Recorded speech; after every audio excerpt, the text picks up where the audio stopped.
Bismillahirrahmanirrahim. Alhamdulillahi wahdah. Wassalatu wassalamu ala man la nabiyya ba'dah wa ala alihi wa sahbihi wa man wala. Sebagaimana sudah kita jadwalkan bersama, insyaallah di sesi yang ketiga ini kita akan dialog interaktif dengan beliau Fadilatul Ustaz Khalil Bustami LC Hafidhahullah Ta'ala. Dan insyaallah 30 menit ke depan, apabila ada molornya sedikit mohon dimaafkan insyaallah. Jadi nanti melihat pada situasi dan kondisi. Insyaallah nanti selepas dialog kita tunggu, tidak langsung iqamah, 10 menit untuk berwudu. Bagi yang belum berwudu nanti kita tunggu. Jadi yang tidak berwudu sekarang bisa nanti insyaallah ta'ala. Tapi langsung kita persilahkan kepada beliau. Pertama, Ustaz, kami ingin mengenal antum secara personal pribadi. Mungkin antum bisa menjelaskan kepada kami latar belakang antum, nama lengkapnya, tanggal lahirnya, mungkin jumlah putranya saja, nggak usah jumlah istri. Jumlah putranya berapa, sekarang tinggal di mana, mengasuh pesantren apa. Itu mungkin secara personal dulu. Ya seperti sirah dzatiyah, biodata ringkas. Kemudian nanti kami akan bertanya tentang bagaimana kisah perjalanan beliau sampai beliau rujuk ke manhaj as-salafus saleh. Monggo tafadhal masykuran ma'juran. Bismillahirrahmanirrahim. Alhamdulillahirabbil alamin wassalatu wassalamu ala sayyidil anbiya wal mursalin nabiyina Muhammadin wa ala alihi wa ashabihi ajma'in. Ba'du, dengan waktu yang singkat ini berarti ceritanya juga harus singkat. Kalau ceritakan semua bisa sampai besok pagi. Baik, saya nama lengkapnya Muhammad Khalil Asy'ari Bustami. Bustami nama bapak saya. Saya lahir di Madura. Asli orang Madura. Tapi antum lembut sekali Ustaz, seperti orang Jawa tuh. Lembut sekali. Allah ya. Nah, saya usia 13 Allah, kurang lebih 13 tahun atau 14 tahun pindah ke Kediri. Jadi kebetulan di Madura bapak saya juga seorang kiai dan memiliki pesantren. Lalu dalam perjalanan beliau masuk bergabung dengan dulu namanya Darul Hadis, ganti lagi Lengkari. Nasib saya itulah yang kalau boleh saya sesali. Saya tidak berada di golongan ini. Tapi perjalanan qadar Allah alhamdulillah membawa kita kepada hikmah yang sangat luar biasa. Lulus SMP saya dipondokkan di Pondok Pusat Lengkari saat itu di Kediri. Sekitar tahun berapa Ustaz? 88, 89. Nah, setelah saya ikuti pondok tersebut 1 tahun saya diangkat jadi ustaz. Walaupun bacaan masih 14 tahun, belum balik. Jadi saya tampil di depan umum memberikan khutbah, atau saya masih pendek gitu. Mungkin teman-teman pada tahu ini. Kenapa? Mungkin bukan karena dilihat kemampuannya saya jadi ustadz, karena memang mereka rata-rata ya pokoknya bacaannya bagus, berani, ngomongnya teteh cara Jawa. Nah itu diangkatlah jadi ustadz. Sekitar tahun 95 sesudah SMA ya, kurang lebih sesudah SMA. Lalu saya berangkat ke Mekah untuk menghafalkan Al-Quran.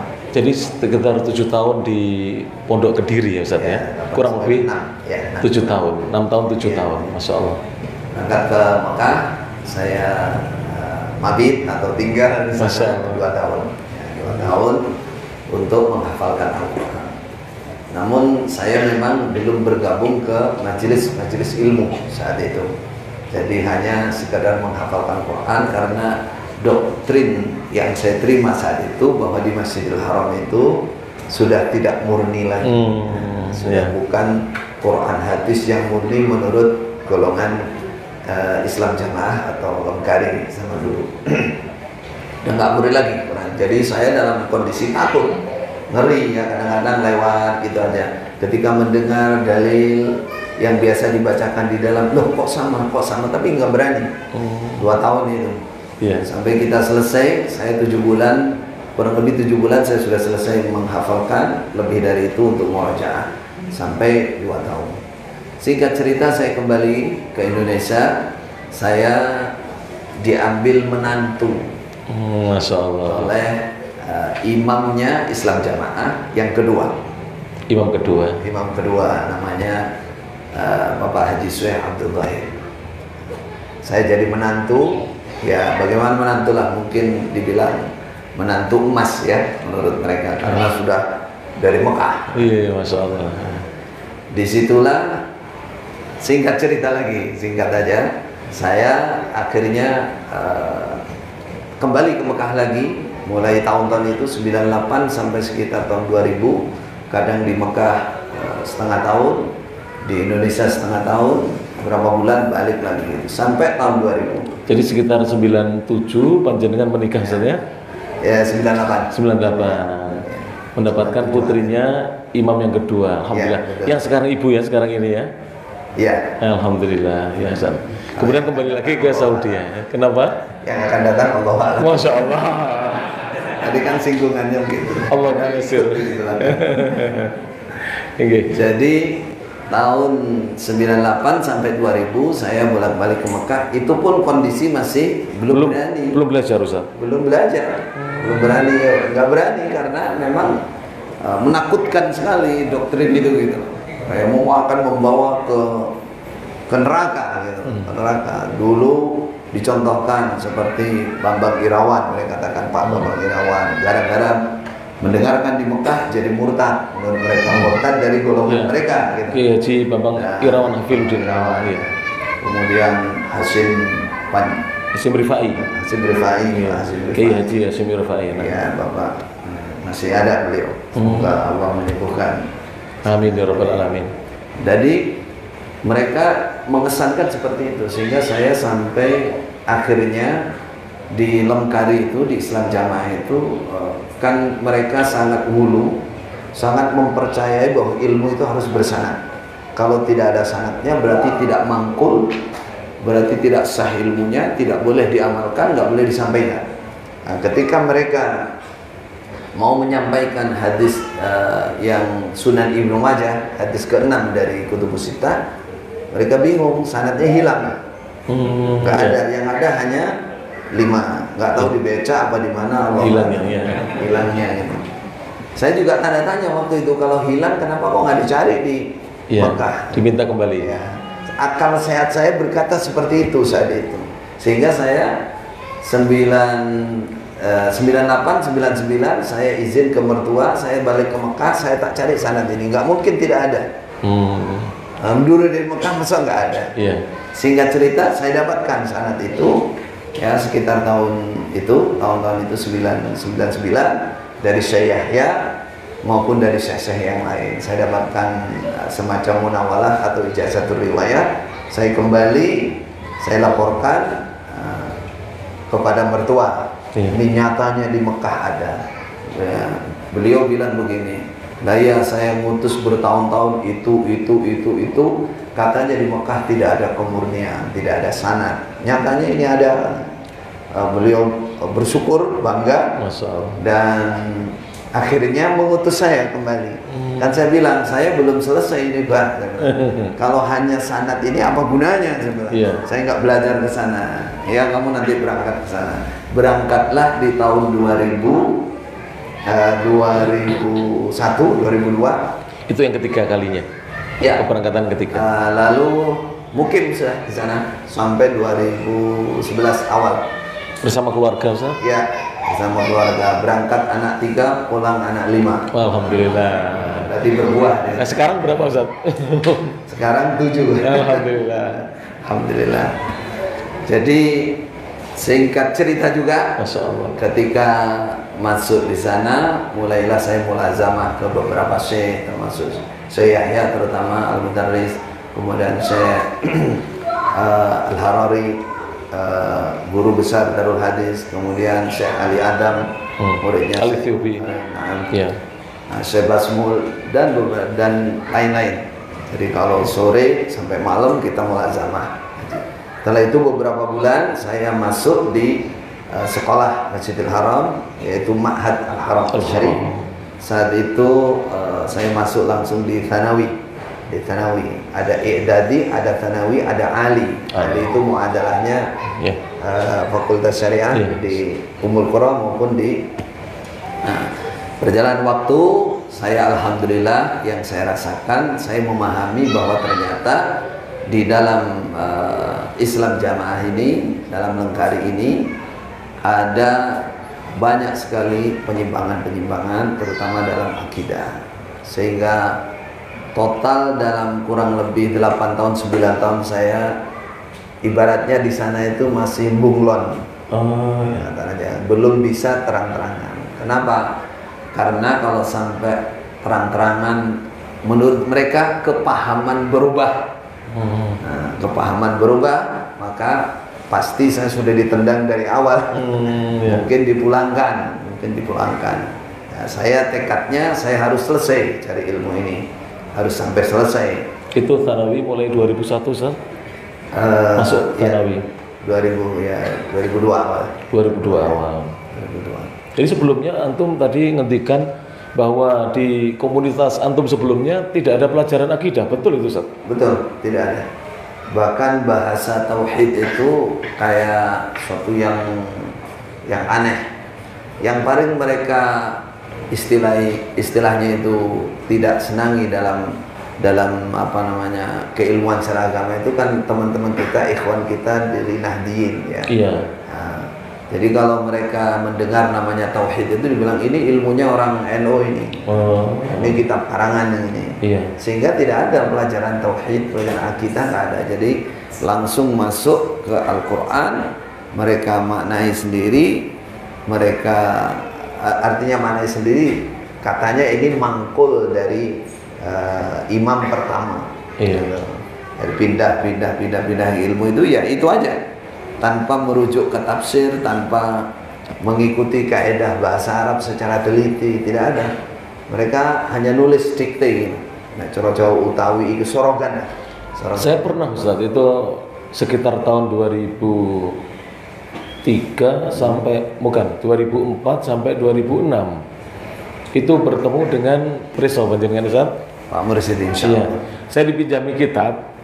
Ya, kitab itu mungkin ringkasan lah dari Abu Dawud atau dari cuplikan-cuplikan. Kita besar. Lupa saya, kecil tipis begini Ustaz. Di dalamnya ada sebuah hadis yang berbunyi khiyaru a'immatikum. Berarti kitabul imarah itu. Imarah, betul, kitabul imarah kalau tidak salah. Kemudian di bawahnya ada makna, bukan maknanya kebenarannya sampai di mana? Yang saya pribadi tahu, apa benar tidak diajarkan pelajaran bahasa Arab Ustaz? Iya. Benar. Memang ada pondok khusus itu usulan saya. Pondok khusus, tapi akhirnya juga dibubarkan juga. Di namanya Lengkong itu ada pelajaran, tapi itu sudah untuk yang sudah lulus. Kalau di sana sudah jadi mubalik, sudah tugas. Kalau mau ingin belajar baru ke Lengkong ya. Lengkong. Tapi sekarang sudah tidak ada lagi. Sudah nggak ada, dibubarkan. Alasannya Ustaz? Alasannya mengganggu, membuat seseorang murtad. Menyimpang, dia kalau ngerti nongsorok, ngerti bahasa Arab, dia akan baca macam-macam, sehingga menyebabkan dia kehilangan kepahaman jamaah menurut mereka, akhirnya murtad. Allahumma hdina wa iyyahum amin ya rabbal alamin. Itu diantaranya. Jadi masalah yang terbesar, penyebab terbesar, karena yaitu tidak mengikuti katakan tadi manhaj as-salafus saleh dalam berilmu, beramal, berakidah, bermuamalah semua terlewatkan. Bagaimana bisa orang akidah nggak dipelajarkan? Bagaimana cerita ulama dulu nggak pernah dibuka? Bahkan selain Al-Quran, mushaf Quran itu, selain kutubus sitah atau himpunan-himpunan kecil yang diambil dari kutubus sitah, secara umum itu didoktrin, dipahamkan bahwa itu kitab karangan, tidak boleh dibaca. Nah, bahasa mereka kitab karangan, artinya kitab umat ini. Jadi hanya itu.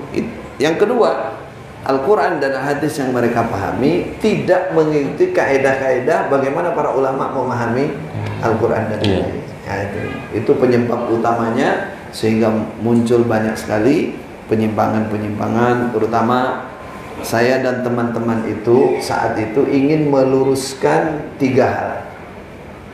Apa itu, Ustaz? Nah, 3 hal. Jadi pertama, masalah takfir. Takfir. Ya, takfir yang merupakan akidahnya golongan apa? Khawarij, yang sudah ma'ruf. Jadi sangat mudah mengkafirkan golongan lain ya, Ustaz ya. Ya, mengkafirkan, dan itu jadi keyakinan bahwa selain jamaah mereka, walaupun itu muslim, walaupun itu menetapi Al-Quran dan Sunnah, seperti kita yang ada di misalkan Salafiyin ini, itu kan ada Sunnah, semua kalau tidak berjamaah bergabung dengan mereka berarti amalannya raddun, semua mardud, tidak ada manfaatnya. Bergabung itu dalam artian ikut di baiat atau bagaimana? Iya, betul. Jadi masuk dan berbaiat kepada imam yang dianggap paling sah seluruh Indonesia khususnya. Nah, jadi takfir ini yang mulai sedikit demi sedikit kita masukkan. Itu pun sangat reaktif mereka. Kalau ada kalimat-kalimat yang mengarah ke arah situ sudah di-cut duluan. Dan orangnya kalau dia tidak punya kedudukan, dia tidak punya kekuatan, nggak punya backingan, ambil hilang dah. Ada rasan-rasan apa gitu yang menyangkut situ, harus keluar dari golongan ini. Nama takfir yang kita luruskan, karena dari takfir itu mereka punya keyakinan-keyakinan penyimpangan yang lain yang sangat banyak sekali. Di antaranya apa? Karena dia mengkafirkan, akhirnya nggak boleh nikah dengan selain golongan mereka, nggak boleh sholat di belakang selain golongan mereka. Kalau bagi waris, kalau sampai ada yang bukan golongan mereka di antara keluarga, itu tidak dibagi waris. Karena la yarisul muslim al-kafir, wal kafir al-muslim. Tidak boleh nikah, nggak boleh. Umpama bergaul, mereka punya namanya al-wala wal bara, tapi mereka nggak kenal bahasa ini. Hanya mereka tanamkan bahwa selain jamaah kita adalah musuh. Jadi kalau kita berbuat baik itu hanya sekedar budi luhur. Bahasa mereka. Berarti semacam takiyah kalau di Syiah ya. Budi luhur, fatonah bitonah, supaya dianggap orang baik, muslim yang baik. Tapi di balik itu yang ditanamkan itu pengkafiran pada umat yang lain. Ini yang saya pertama kali di Masjidil Haram tuh kaget. Kaget, sekaget-kagetnya kurang lebih di masa 5 bulan, 6 bulan. Sampai setiap saya ngaji, ini dalilnya jelas. Bahwa muslim baca syahadat, semua para ulama tidak mengkafirkan, kecuali kalau melakukan nawaqid Islam. Berkali-kali dibaca, berkali-kali mendengar, karena saya dari kecil ya, doktrin itu belum bisa hilang. Sampai saya, ya Allah, bukalah hati saya, bersihkan hati saya ini. Kenapa kok tetap condong gitu. Padahal ini dalil sudah sangat jelas. Jadi bab takfir itu saya berusaha 7 tahun itu bagaimana secara halus membenahi itu. Ya masih minim lah. Kalau panjenengan masih ingat, kira-kira syekh siapa yang paling berkesan pertama kali sampai panjenengan ingin keluar dari pemahaman yang sebelumnya? Syekh siapa, Ustaz? Kalau boleh. Karena dari awal saya lebih suka dengan Syekh ya. Jadi dari Syekh ya. Beliau suaranya lantang, pelan, bahasanya fushar, kita mudah memahami. Dari situ berulang-ulang, kok nggak pernah nyinggung berimam, bahasa dalamnya berbaiat, nggak pernah nyinggung itu, kecuali kalau sudah sampai di bab Kitabul Imarah. Itu pun beliau menerangkan ini penguasa, ini ulil amri, ini Raja Malik. Pernah saya duduk dengan beliau, saya tanya, Imam panjenengan siapa sih? Iya. Saking saya kalau ingat sekarang lucu banget tuh pernyataan. Katanya beliau, ya Malik Fahad. Malik Fahad, Malik Fahad Raja, Malik Fahad. Nah, atubayaunahu. Oh, apakah sama bayangan saya itu kayak wajib kan kalau di jamaah yang sekarang katakan jokam itu kan satu orang harus itu satu orang, kalau nggak bisa langsung harus diwakili. Saya keyakinan seperti termasuk itu. putra-putra mereka masih kecil juga wajib ya, diwakili. Tapi nanti kalau sudah balik harus berbaiat lagi. Kayak budak itu. Iya. Kalau haji kan diulang lagi. anak kecil ulang lagi. Kayak gitu. Masya Allah. Jadi saya ditanya gitu, kalau ingat sekarang lucu banget. Katanya saya ya, baiat itu yang melakukan ya para tokoh-tokoh itu. Kami cuman apa namanya ikut saja, setuju ya sudah baiat. Gitu. Di situ saya mulai kebuka, innalillahi wa inna ilaihi raji'un. Dari mana ini?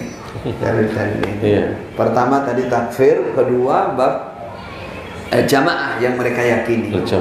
Berjamaah. Mereka katakan semua umat Islam di Indonesia ini, bahkan yang awam sekali yang nggak pernah tahu apa-apa, seluruh dunia ini semua firqah, hanya kami yang berjamaah. Apa pengertian berjamaah mereka? Berkelompok, diangkat satu sebagai imam, dibaiat, ditaati layaknya ulil amri, layaknya penguasa. Sehingga ketaatan itu luar biasa memang. Karena apa? Karena mereka membuat doktrin keyakinan taat surga tidak taat neraka. Dan ati Allah wa ati Rasul wa ulil amri minkum. Anda ibaratnya orang awam itu begini kan, Anda tidak mungkin bisa taat Allah Rasul tanpa melewati ulil amri yang sudah dibentuk ini. Jadi intinya ada di sini. Bahkan salah satu wakil imam dulu tapi sudah meninggal, dia mengatakan fa in tanaza'tum fi syai'in farudduhu ila Allah wa Rasul. Anda tahu ilallah wa rasul itu bapak imam.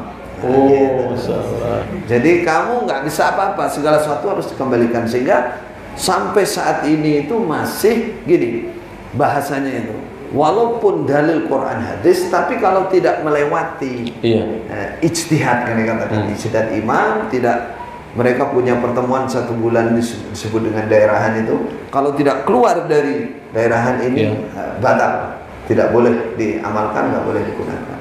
Sampai segitunya mereka bikin yang namanya jamaah itu. Lantas Ustaz, mohon maaf saya putus. Lantas kaum muslimin di negara lain bagaimana? Yang tidak ikut jamaah panjenengan dulunya? Ya semua kafir. Kafir ya? Semua kafir. Termasuk kaum muslimin sebelum jamaah ini ada. Juga kafir. Iya memang kadang-kadang mereka ya nggak konsisten gitu. Memang dibangun keyakinannya dibangun tidak berdasarkan basirah. Sehingga mereka kadang-kadang pilih pelan. Kalau ditanya kenapa di Mekah Anda makmum sama muslim di Mekah, seperti Masjidil Haram, kok di sini Indonesia kok nggak boleh? Apa bedanya? Kalau yang lulus dari Mekah kan bawa ilmu dari Mekah. Kalau sudah begitu beda, di sana masih murni. Di sini kan sudah banyak kuburan-kuburan, banyak bid'ah. Jadi yang saya maksud, jamaah yang mereka pahami itu seperti kata-kata talzamu jama'atul muslimin, itu hanya mereka. Padahal kan sangat jelas, talzamu jama'atul muslimin, jamaahnya semua umat Islam, bukan ba'dul muslimin. Kemudian yang mereka pahami lagi bahwa yang namanya jamaah itu harus ada imamnya. Harus ada imamnya. Ini secara bahasa mungkin bisa dibenarkan, bisa dibenarkan. Tapi kalau dia memisahkan diri dari umat Islam yang lain, padahal imamnya umat Islam yang dipilih juga sudah ada, resmi sudah ada, apalagi negara kita semua mayoritas muslim, imam kita ya imam yang sudah dipilih oleh umat Islam semuanya.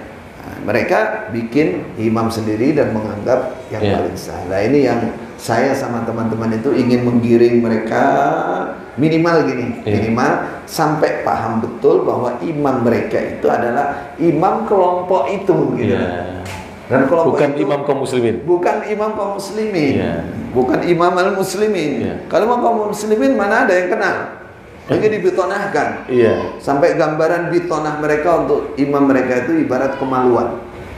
Jadi sekali waktu seringnya ditutup, sekali waktu dibuka jika diperlukan. Contohnya di kamar bersama istri. Artinya kepada orang-orang yang sudah ngaji tadi kitabnya, Kitabul Imarah dengan pemahaman seperti itu, baru itu dibuka. Siapa imamnya, bayatnya kapan, itu dibuka. Kalau baru berarti yang bawa-bawa kebanyakan belum kenal imamnya. Ya, kalau mereka sudah lama, sudah bayat ya pasti kenal. Jadi pemahaman bab jamaah dan imamah yang mereka pahami adalah golongan mereka. Padahal yang benar berdasarkan Al-Quran, Al-Hadis, ijma' para ulama yang sudah ma'ruf di dunia Islam adalah imam itu adalah khalifah atau penguasa. Penguasa ulil amri yang sudah dikukuhkan oleh halul halli wal aqad, dan rakyat semua mengakui dan semua tunduk kepadanya. Itu yang ingin kita. Ini yang kedua. Jadi yang pertama masalah takfir, mereka serampangan mengkafirkan sesama muslim yang bukan golongannya, yang tidak berbaiat dengan mereka. Yang kedua masalah jamaah adalah jamaahnya mereka, bukan jamaah kaum muslimin secara keseluruhan. Yang ketiga apa Ustaz? Yang ketiga ini yang membuat mereka sampai sekarang kuat di negara ini posisinya. Mereka punya dana banyak, bahkan ada bahasa kalau sekarang biyen orang duwe apa-apa, saiki apa-apa duwe. Nah gitu, dibalik. Jadi dulu tidak punya apa-apa, sekarang semua dipunyai, semua punya. Menguasai macam-macam. Jadi ada pengambilan dana yang mereka atasnamakan namanya isrun atau persenan. Mereka mengatasnamakan ini ijtihad imam, jadi kebijakan imam yang harus ditaati, Jika tidak taat, berarti mereka katakan zahu, falamma zahu azaghallah qulubahum, atau bahasa hadis mereka ambil waman syadza ilan nar. Siapa yang tidak taat berarti dia merezel, memisahkan diri menuju neraka. Itu jadi standar utama. Untuk persenan berapa persen Ustaz kalau boleh tahu? Tergantung tingkat. Tidak sama Ustaz ya? Tidak sama. Jadi minimal, yang paling tinggi minimal 2,5, paling tinggi 10. Dan itu tidak ada nisab dan haulnya. Nisabnya mereka bikin. Jadi begitu. Kalau punya kekayaan nilai sekian sampai sekian, maka setiap mendapatkan rezeki keluarkan 2,5%-nya. Dan tidak menunggu 1 tahun ya Ustaz ya? Enggak, setiap dapat rezeki. Dan tidak menunggu 1 bulan juga? Bulanan. Bulanan ya. Pengumpulannya setiap saat. Mereka punya namanya KU kelompok, desa, daerah, pusat. Jadi dananya memang kuat. Dulu Bapak Imam Jombang itu cerita ke saya kapan hari Ustaz, itu setiap bulan itu bawa persenannya 500 orang, Masya Allah. Kita juta gitu, banyak sekali ya. Masya Allah. Sekarang daerah yang paling, jadi katakan mereka punya imam daerah, bahkan dalam satu kabupaten itu bisa 3, 4 imam, 5 daerah. 5 daerah. Satu daerah itu bisa pinter Pak Imam daerah. 150 juta itu untuk tingkat Jombang zaman yang hanya satu daerah. Padahal di Jombang sendiri pinter daerah 4 daerah. Berarti ya bisa 600 juta sebulan. Iya, itu baru satu kabupaten. Itu bagaimana di Jakarta? Dari Jakarta. Jadi memang setiap bulan itu yang naik itu memang puluhan.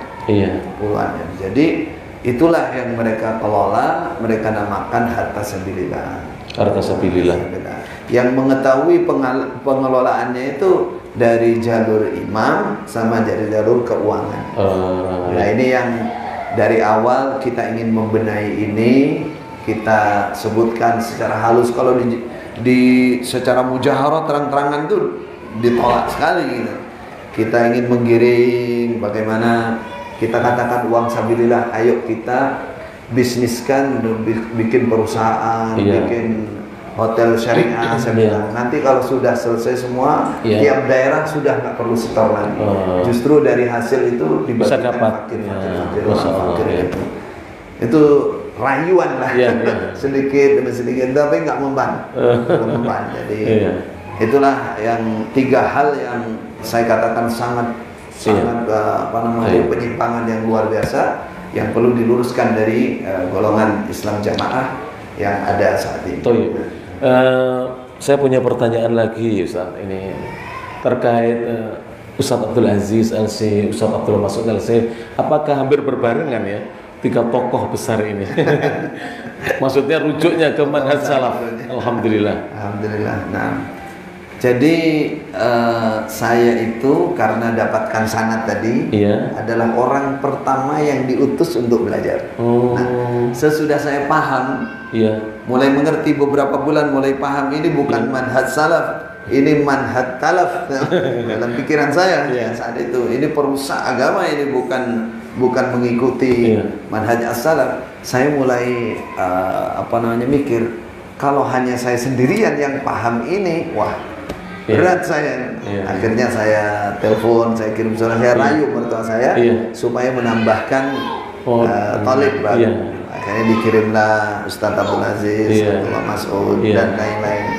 Justru yang banyak saya minta dari keluarga imam ini, dari sepupu istri saya minta per keluarga satu kirimkan. Dan mereka juga lulus juga akhirnya. Alhamdulillah. Nah, dari situlah berapa bulan setelah saya kirim Ustadz Abdul Aziz dan seterusnya, akhirnya mereka sama dengan saya mulazamah kepada saya dan akhirnya masuk di Ma'had Al-Haram Asy-Syarif. Cuman yang banyak dari I'dad, masuk dari I'dad, saya di Tsanawi, sehingga saya selesai duluan. Panjenengan kundur dari Makkah sekitar tahun berapa, Ustaz? Kalau boleh tahu. 2011 awal. Jadi ketika saya masuk Makkah 2008, itu teman-teman sebenarnya sudah bercerita. Tapi setiap kami mau menemui jenengan, sepertinya jenengan menghindar dari kami. Betul ya, Ustaz? Betul. Menghindar beliau. Sekarang nggak menghindar, sudah pegang sekarang. Selalu menghindar. Kenapa itu, Ustaz? Karena kalau kelihatan ada hubungan dengan teman-teman sunnah yang lain, tolib-tolib yang lain, langsung habis. Berarti ini terpengaruh. Inilah Ustaz yang saya tanyakan, kenapa? Karena beberapa dai sunnah itu ada yang masih sampai sekarang ini meragukan bahwa jenengan sudah betul-betul rujuk ke salaf. Jadi ada yang mengatakan ini pura-pura, ini jangan-jangan nanti untuk gaya jamaah kita. Mohon maaf nih, Ustaz. Bikin aliran baru. Iya, makanya tidak banyak yang mengundang panjenengan. Maksudnya tidak banyak yang berani. Bahkan kedekatan saya dengan panjenengan dengan Ustaz Abdul Aziz ini sempat menimbulkan kasak kusuk gitu lah. Oh gitu. Iya. Allah. Yang mudah-mudahan ini menjadi pencerahan, monggo. Insyaallah saya alamu Mbak. Jadi memang terus terang karena saya itu dari kecil di tempat itu. Dan ibaratnya hidup saya dari situ. Kemudian mohon maaf saya diambil menantu di situ. Kemudian saya disekolahkan ke Mekah. Saya merasa saya harus berhasil merubah kesalahan mereka. Jadi bukan hanya langsung meninggalkan ya, Ustaz? Iya, betul. Saya benar memang sejak di Mekah, apalagi setelah pulang ke Indonesia, kenapa kok bergabung lagi, WA masuk, kadang-kadang telepon saya. Oh begitu. Wa'arid anil jahilin, kef anta. Saya bilang, kaifa hum ahli. Wa qala Allah Ta'ala qu anfusakum wa ahlikum nar. Sampai ada yang telepon saya itu siapkan pondok pesantren, siapkan ini dari teman-teman salaf. Saya bilang, saya masih di sini dulu. Mereka keluarga saya. Oh kan begini. Saya bilang, sahibud dar a'lamu bima fiha. Saya bilang, penghuni rumah itu lebih tahu di dalamnya. Tapi Anda akan tahu suatu saat bahwa saya sama dengan Anda. Saya bilang, saya sama.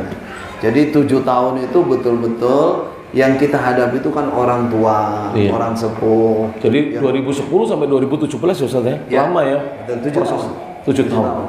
Jadi kalau boleh saya cerita, yang saya perjuangkan di samping 3 hal itu tadi. Ustadz Abdul Aziz masih belum pulang ya? Bareng saya Abdul Aziz yang Abdullah Mas'ud yang ada. Berarti lebih lama panjenengan ya? Lebih masalah. Jadi yang saya lakukan, saya standarnya itu tolak ukuran mi'yarnya saya sendiri. Saya dulu belum mengerti ilmu seperti mereka, bahkan lebih parah, bahkan pendoktrin sama dengan mereka. Saya bilang, saya sadar karena saya ngerti ilmu. Berarti ini saya hanya nanamkan ilmu aja, nggak susah-susah gitu. Betul. Akhirnya saya 7 tahun itu susah sekali merubah, menghadapi orang tua yang sudah sangat kolot, sudah mendarah mendaging pemahaman seperti itu, susah sekali. Akhirnya saya tempuh bagaimana keilmuan supaya hidup. Saya hidupkan tahfidz Quran, saya hidupkan bahasa Arab mulai sedikit-sedikit.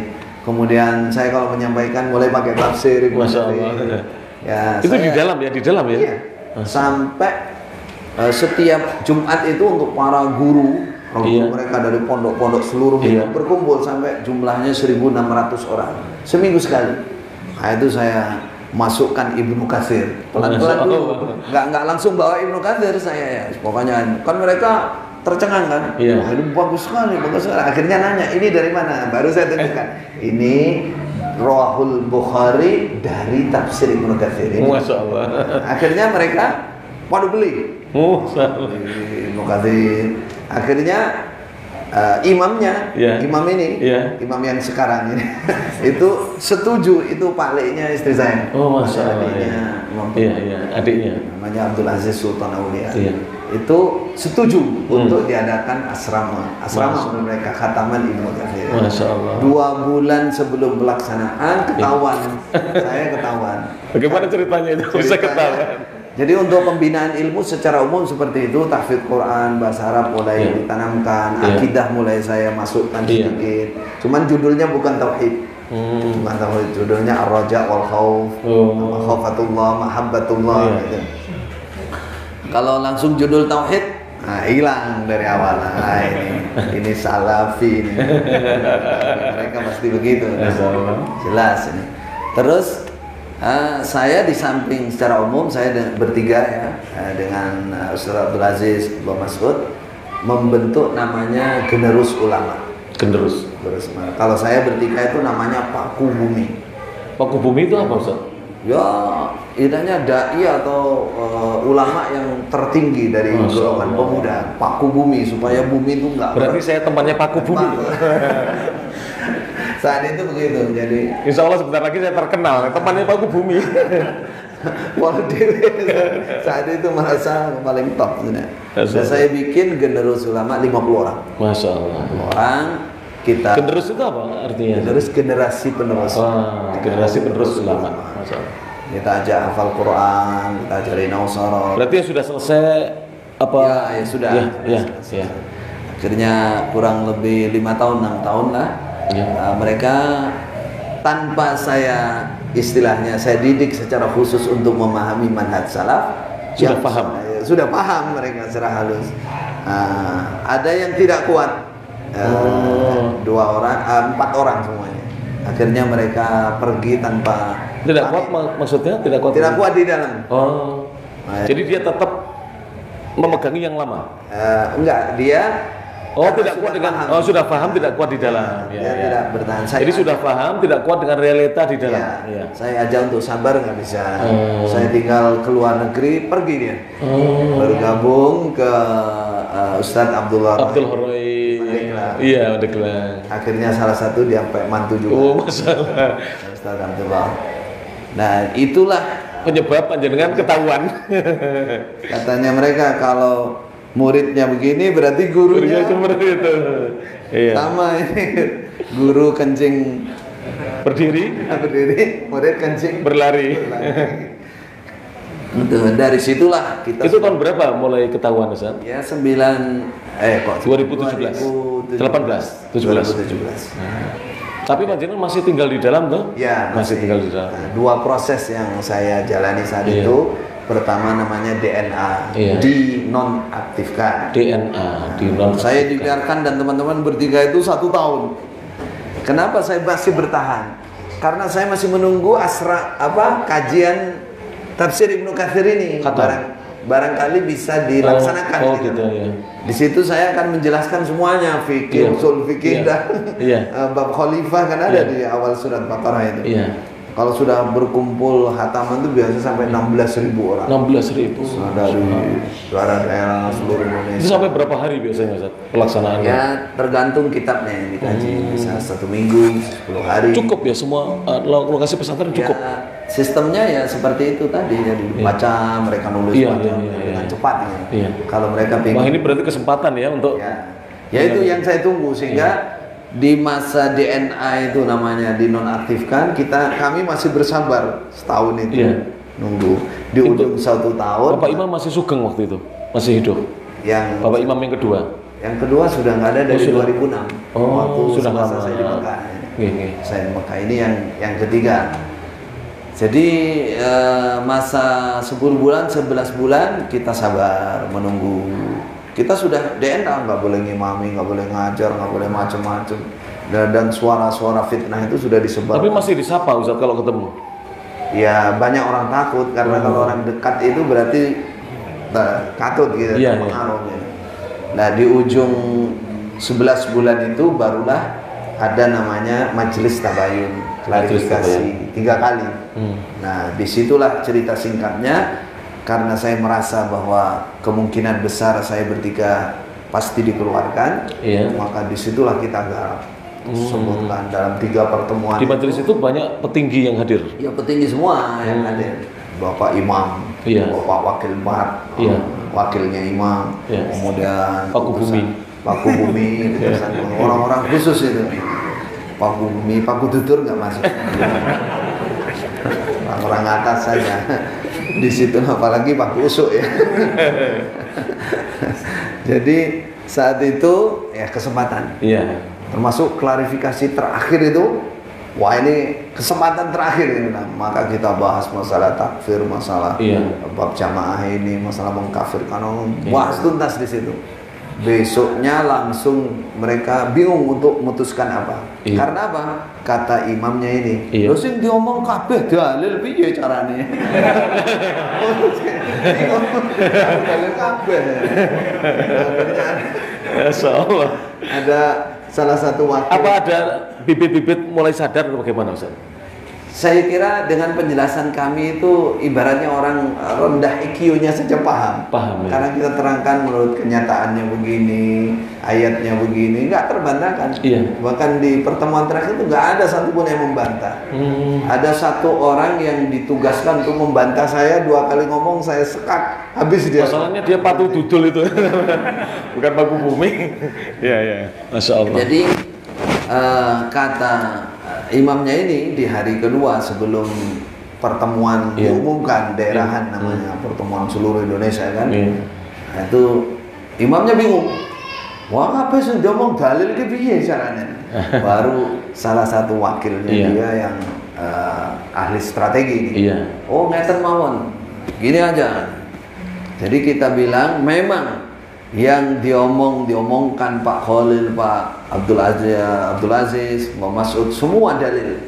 Tapi kepahaman atau pemahaman mereka terhadap dalil itu menyimpang. Menyimpang, tidak sesuai dengan mangkulan kita yang murni. Dari Bapak Imam Haji Nur Hasan. Yang pertama. Pegangannya begitu. Akhirnya betul besoknya diumumkan di pertemuan perwakilan imam-imam daerah seluruh Indonesia itu bulan beliau. Itu berarti tahun berapa? Beliau sudah. Tahun berapa itu saat itu? Tepatnya. Berarti awal 2018. Iya, 2018. 2018. Diumumkan ya. Diumumkan, mereka bilang ini maklumat 1. Nanti bulan depannya ada maklumat 2 sampai maklumat 3 itu murtad sudah. Kenapa? Murtad dari. Jadi Paku Bumi sudah dianggap murtad. Ya, ulamanya dianggap murtad. Nah, kalau sudah itu ya udah ulama sesat, ulama pengkhianat, ulama macam-macam pendusta dan itu disematkan ke kami saat itu. Itulah reaksi jamaah panjenengan yang 50 orang tadi bagaimana? Murid-murid inti tadi yang belajar itu keluar semua, kecuali 1-2 aja. Jadi sudah banyak yang paham. Iya. Masya Allah. Secara umum udah keluar. Itu mungkin yang menyebarkan pemahaman yang benar akhirnya. Ya, alhamdulillah yang oleh Allah terutama orang-orang yang dekat dengan saya mereka paham, mengerti dan mereka ikut keluar sama saya. Dan alhamdulillah juga tokoh-tokoh ya yang mereka punya intelektual dan tidak terlalu buta banget dengan masalah agama, termasuk namanya Pak Jenderal Polisi Faizi ya. Itu polisi ya. Beliau pernah jadi bintang 2 itu saja ya. Bintang 2 ya. Mesir. Beliau bintang 2 kan ya. Dulu Kapolda ya, kalau nggak salah. Apa? Irjen. Terus di Bareskrim juga. Setelah itu di Mesir. Masya Allah, besar. Beliau bisa paham juga. Beliau di sanalah terbuka di Mesir. Mulai terbuka. Oh berarti aku dihapusi selama ini. Bohongi selama ini. Terus beliau pulang ke Indonesia, Iya. melihat kami bertiga Iya. sedang bergerilya. Oh iya. Mereka tahu dan Iya. beliau tahu, Pak ini nih bagus ini, biarkan. Beliau tenang udah di dalam. Masya Allah. Giliran saya di DNA dimurtadkan, beliau orang pertama yang menentang itu. Datangi. Beliau masih di punya jabatan struktural juga. Di dalam. Kemudian beliau juga penasehat di Iya. di pusat DPP LDI. Iya. Masya Allah. Kalau saya ketua Majelis Taujih wal Irsyad Masya Allah. di DPP LDI. Iya. Yang Ketua majelis. tugasnya diantaranya adalah mendidik para petugas itu Iya. untuk baca syahadat biar benar, intonasinya biar benar. Soalnya Iya. mereka kan orang-orang awam, walaupun profesor, doktor kan nggak ngerti Iya. agama, bukan basicnya bukan agama, sehingga untuk ditampilkan itu supaya pantas mendapat gelar KH, Kiai Haji. Gitu. Iya. Sejak kepulangan saya, makanya banyak yang direkrut diambil oleh Majelis Ulama Indonesia, karena mereka yakin bahwa keilmuannya itu luar biasa. Iya, gitu. tinggi. Setelah mereka bertamu, Iya.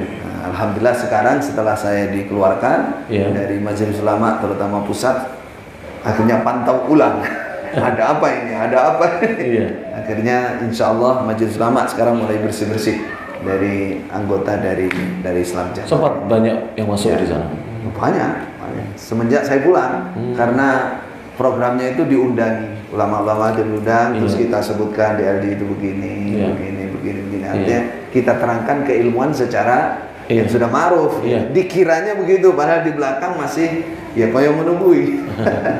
Seperti itu. Masya Allah. Itulah perjuangan yang saya jalankan bersama teman-teman. Maka himbauan saya kepada saudara Islam Jamaah yang masih di dalam, dengarkan, pahami agama ini dengan benar.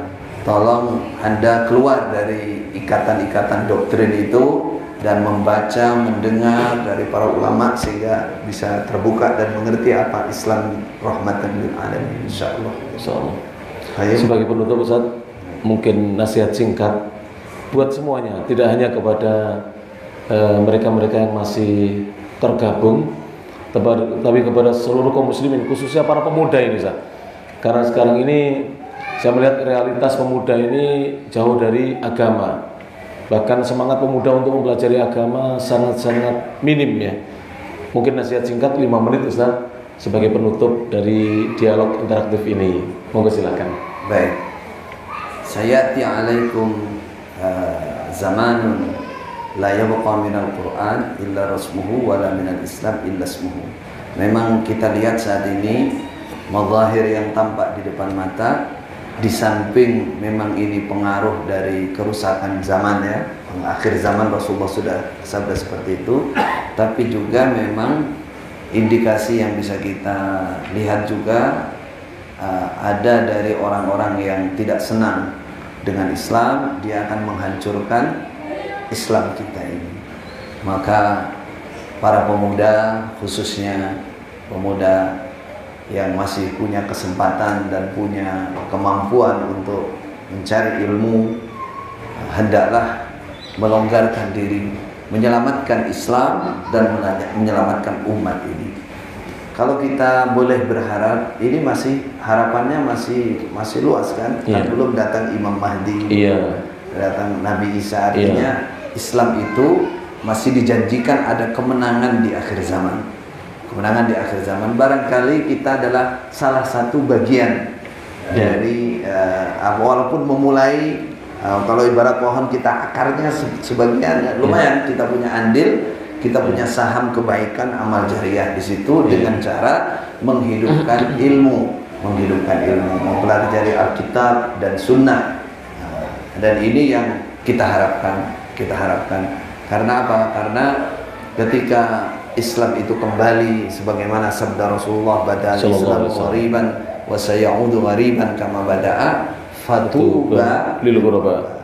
Ya, yang kita cari tuba ini, kebejan, keuntungan yang luar biasa baik untuk personal pribadinya, keluarganya, bahkan semua umat, itu adalah kebaikan ketika kita menjadi ghuraba di akhir zaman, Maka terus kita suarakan kepada pemuda-pemuda yang punya kemampuan, punya waktu untuk bersemangat mendalami Islam, mendalami syariat Islam,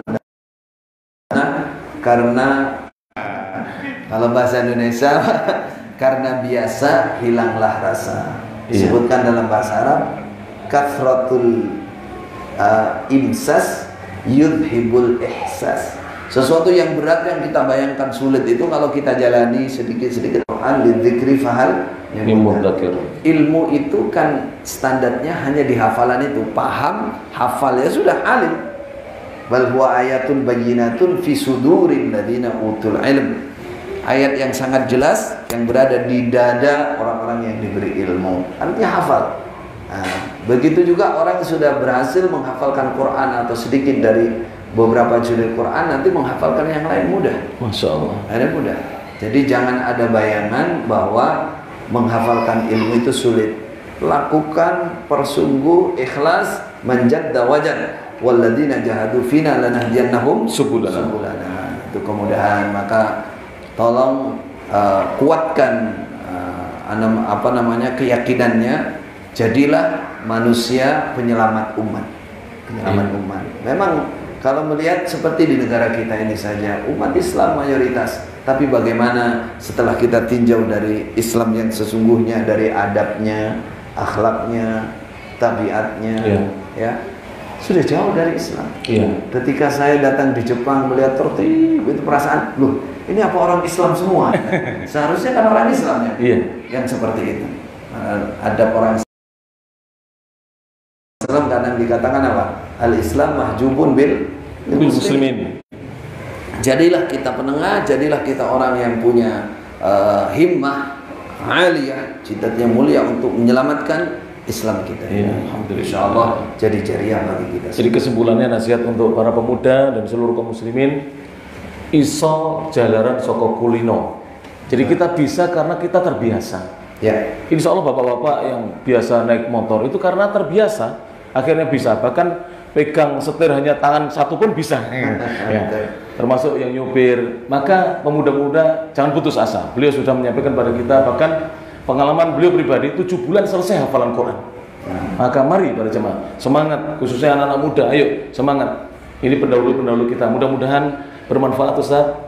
Kami haturkan jazakumullah khairan kepada Syekhana, guru kita yang mulia Syekh Muhammad Khalil Asy'ari bin Bustami LC Hafizahullah Ta'ala.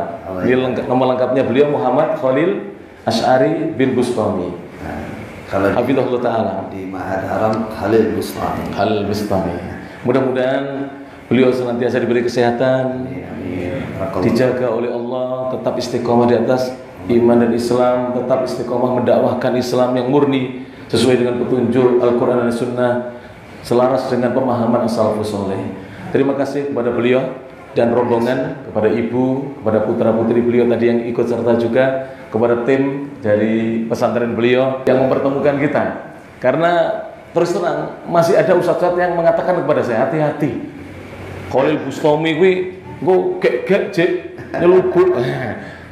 Jadi masih banyak yang meragukan. Mudah-mudahan hilang keraguan ya Ustaz. Yang bersani Facebook kita siaran langsung ini hilang keraguan. Insya Allah beliau istiqomah, insya Allah. Insya Allah beliau istiqomah berdakwah sebagaimana para sahabat Nabi Sallallahu Alaihi Wasallam radhiyallahu anhu. Sama bu kita insya Allah. Demikian bisa disampaikan ya. Setelah ini ditutup, silakan wudhu dulu. Jadi Pak Muadzin jangan langsung kumandangkan iqamah. Wudhu insya Allah 10 menit bagi yang belum berwudhu. Kemudian setelah itu kita sholat isya dan jangan buru-buru pulang. Ya nanti ada ramah tamah sebentar insya Allah. Ya kita kan jarang ngaji lama-lama ya, jarang. Biasanya ngajinya 40 menit, 1 jam, jarang lama. Kalau di Saudi tanya beliau, kami biasa daurah itu dari pada subuh sampai jam 10 malam. Tanya kepada beliau. Apalagi menghatamkan kitab-kitab hadis cari sanad itu. Ya Allah, itu bangun itu boyok rasanya seperti apa? Mau terbang. Tapi subhanallah, ini pengalaman pribadi saya. 8 hari kami duduk di depan mas saya itu, 11 hari. Itu 2 hari memang kantuk itu seperti nggak bisa ditahan. Tapi setelah 2 hari, hilang dan rasa bahagia dan tentram di hati kita. Masya Allah. Kalau kita mengkaji Al-Quran dan Sunnah sesuai dengan pemahaman yang benar. Maka mudah-mudahan ya, semuanya jangan pulang buru-buru ya. Nanti kalau pulang mohon pelan-pelan ya. Kendaraannya pelan-pelan, nanti teman-teman dari petugas parkir untuk mengatur dengan baik, hati-hati jangan sampai jatuh karena jalannya masih kurang bagus juga ini. Doakan pesantren ini bisa istiqomah dan juga ma'hadnya beliau Syekhuna Ma'had Bakah ya. Mudah-mudahan maju, ma'had kita semuanya maju, alhamdulillah insyaallah.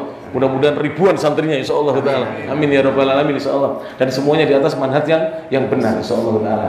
Jadi nanti mohon demikian dan mohon kalau berjalan termasuk adab yang diajarkan Rasulullah itu tidak terburu-buru kita, tidak ngebut-ngebut. Ahlus sunnah itu dimanapun akhlaknya baik, bukan hanya akidahnya yang lurus, bukan hanya tauhidnya yang benar, tapi juga berakhlak yang mulia, beradab yang mulia. Semua mencontoh Rasulullah SAW dan para sahabatnya radhiyallahu anhum ajma'in.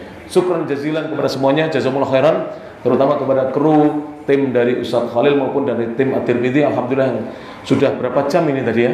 Sejak sudah 2 jam lebih ini, masya Allah, tidak lelah. HP-nya mungkin sudah panas ya, sudah lelah ini, minta istirahat ini. Mudah-mudahan, terima kasih Bapak HP yang sudah, masya Allah. Terima kasih Facebook ini, Facebook harus kita sampaikan terima kasih juga karena mau menyebarkan kebaikan insya Allah. Baik, mudah-mudahan bermanfaat. Akhirul kalam, subhanakallahumma bihamdik, asyhadu an la ilaha illa anta, astaghfiruka wa atubu ilaik, wa akhiru da'wana alhamdulillahirabbil alamin. Assalamualaikum warahmatullahi wabarakatuh.